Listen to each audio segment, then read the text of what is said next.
샬롬. 오늘도 새벽 말씀 묵상 함께 하시는 성도 여러분, 주님 이름으로 축복합니다.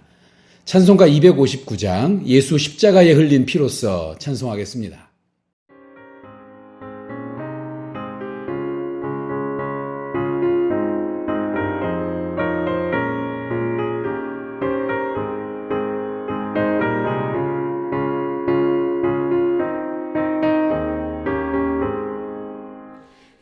십자가에 흘린 피로써 그대는 씻기려 입는다.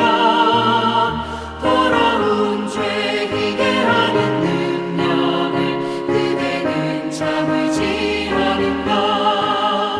예수의 보혈로 그대는 씻기려 입는다.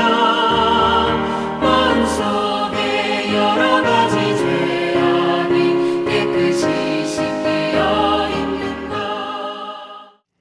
오늘은 레위기 17장 말씀으로 은혜를 나누겠습니다.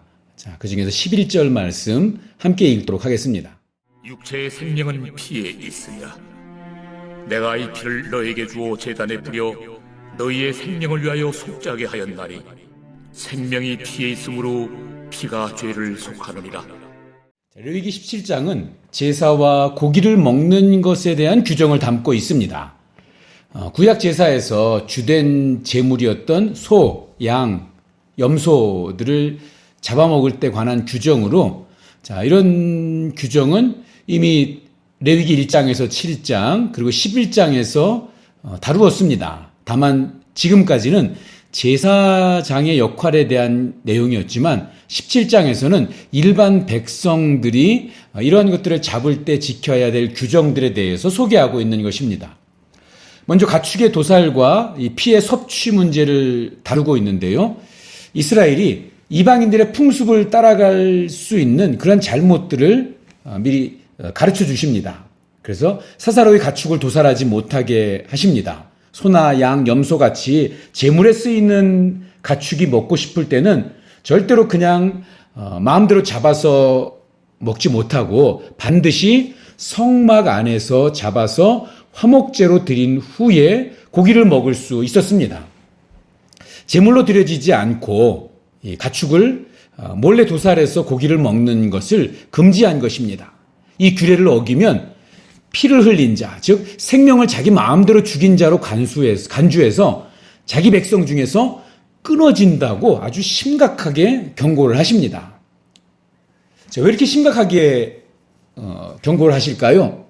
자, 이 본문을 통해서 하나님께서 강조하시려는 것은 이 광야 생활이라는 특수한 상황에서 아직 애굽 문화에서 벗어나지 못하고 거기에 젖어 있는 이스라엘 백성들이 이 우상을 위해서 짐승을 잡는 것을 비밀리에라도 그러한 일을 하지 못하도록 막고 오직 하나님만을 섬기며 예배하도록 하기 위한 그러한 조치입니다. 이 성막과 광야 생활이라는 특수 상황 속에서 주어진 하나님의 특별한 제사 의식 범위라는 것을 기억해야 할 필요가 있습니다. 그래서 나중에 이 광야 생활을 끝내고 가나안 땅에 들어가서 적용될 규정은 바뀌게 됩니다. 신명기 12장 15절에서 모세를 통해서 다시 이 법을 주십니다. 신명기 12장 15절입니다. 그러나 내 하나님 여호와께서 내게 주신 복을 따라 각 성에서 내 마음에 원하는 대로 가축을 잡아 그 고기를 먹을 수 있나니. 그러니까 아직 신앙의 유아기 같았던 이 애굽의 습성에서 벗어나지 못하고 있었던 이스라엘 백성들에게 하나님 중심의 신앙, 오로지 하나님만 섬겨야 된다는 그 신앙의 중요성을 가르치기 위한 일종의 특별 교육이었던 것입니다. 자, 그것과 이어서 7절이 아주 충격적인 내용입니다. 음란하게 섬기던 순염소에게 다시 제사하지 말 것이니라. 당시 애굽에서 지금도 공포영화 같은 거 보면 염소 이렇게 모양 또 염소 머리를 숭배하는 또 그런 그림을 섬기는 그러한 모습들이 가끔 나오죠. 자, 이 당시 애굽에서 염소는 강력한 힘을 가진 존재로 숭배되던 염소 악령을 섬기는 것을 말합니다. 실제 발굴된 고고학 자료에도 이 람세스 2세가 스스로를 염소의 신의 대제사장이라고 표현한 그런 기록이 있을 정도로 염소의 신은 당시 애굽 문화권 사람들에게 아주 인기가 많은 그러한 신이었습니다.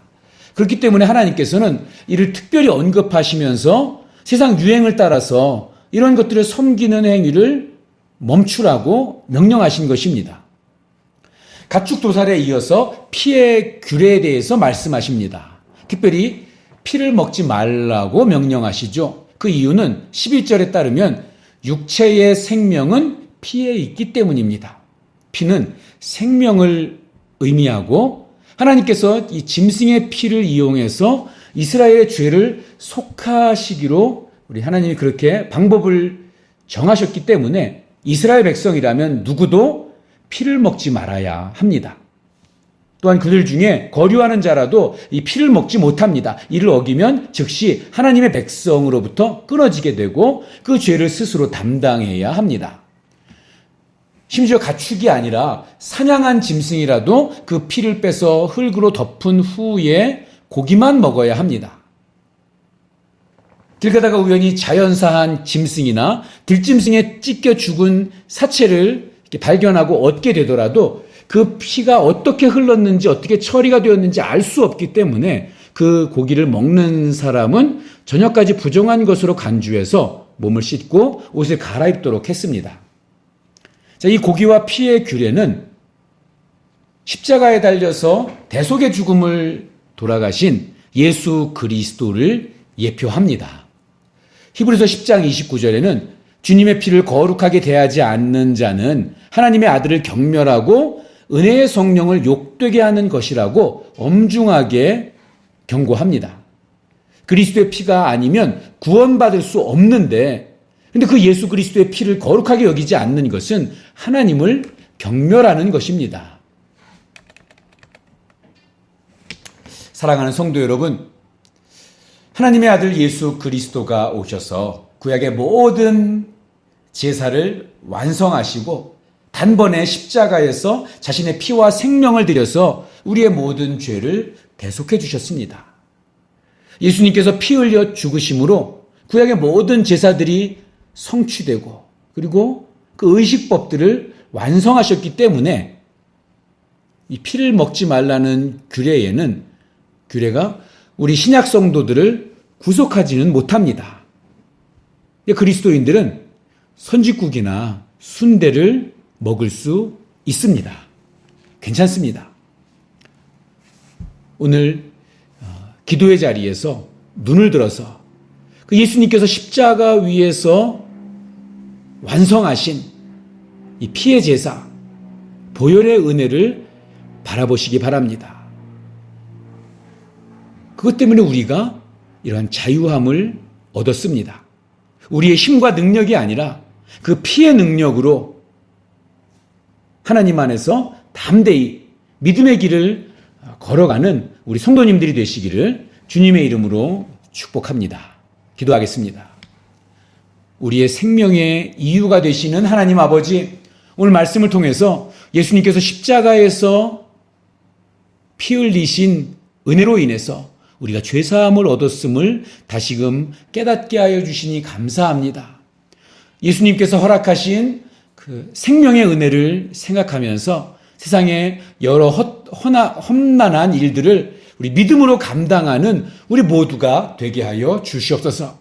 그 결과 거짓이 난무하는 또 온갖 자기 소견과 우상이 넘치는 이 세상 속에서 참되신 하나님과 함께 말씀의 삶, 또 예배의 삶을 살아가는 우리 모두가 되게 하여 주시옵소서.